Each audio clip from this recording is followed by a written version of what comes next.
آ جائے ماں باپ اگر بوڑھے ہو چکے ہیں ان کا خاص آپ کے درمیان میں اگر کوئی لڑکی اس طرح ہے جو کہیں آ جا رہی ہے، اکثر یہ دیکھا گیا ہے کہ ہمارا ذہن بن جاتا ہے، لیکن ہم اگر اس دور میں سچے مسلمان پیغمبر اسلام کے سچے ماننے والے بن کر اگر کسی کی عزت نیلام کر رہے ہیں تو یاد ہے کہ میدان میں منہ دکھانے کے لائق نہیں رہے۔ ہمارے ہاتھوں سے کسی کی عزت بچنی چاہیے، ہمارے ذریعے کسی کی عزت بچنی چاہیے، ہمارا ذریعے کسی کا عزت پامال نہیں ہونا چاہیے۔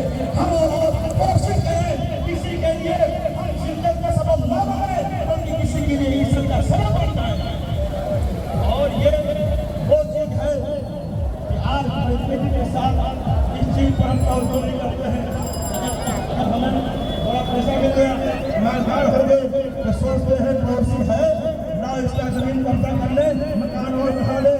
یاد رکھیے اگر اللہ نے آپ کو پیسہ طاقت دی ہے اس نے نہیں دیا ہے کہ آپ ظلم کریں، پر اس لیے دیا ہے کسی غریب کا سہارا بن جائے، کسی غریب کا سہارا بن جائے۔ کیونکہ موسم اس نے رہا موسم میں آپ نے موسم کو بھی چیلنج کر دیا، اور میں نے پہلے کہا تھا موسم کا متفق رہنا کام نہیں دینا ہوگا۔ میں بھی کوئی دیر کے لیے نماز پڑھنے گیا، لیکن دیکھا کہ بارش ہو رہی ہے، اس کے بعد آپ کے جلدے کو دیکھا، میں بھی نکل آیا۔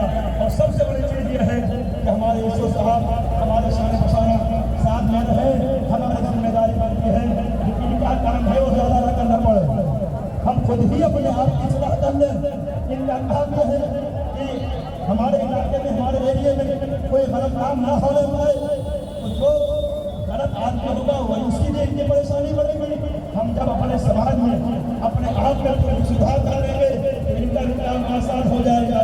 یقیناً کوئی نہیں چاہتا کہ کسی کے اوپر سختی کی جائے، لیکن مجبور کہیں نہ کہیں سختی کرنی پڑتی ہے۔ تو بہرحال ہمارا آپ کو ہی پیغام دیں گے، آپ نے جو جذبہ جو جوش دکھایا ہے وہ قابل تعریف ہے۔ اس جلوس حکومتی سے سب سے بڑا پیغام یہ ہے کہ آپ کا پڑوسی کوئی بھوکا نہ سونے پائے، آپ کے بغل کا کوئی بھوکا نہ سونے پائے۔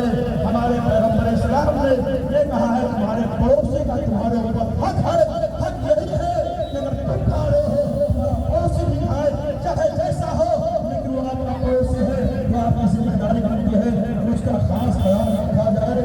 ساتھ ہی ساتھ ہم اس ملک ہندوستان میں ہیں، اس سے محبت کرنا ہمارے لیے ضروری ہے۔ ایسا کوئی کام نہ کرے جس سے ہمارے ملک کے عظمت پر وقار پر کوئی داغ لگے۔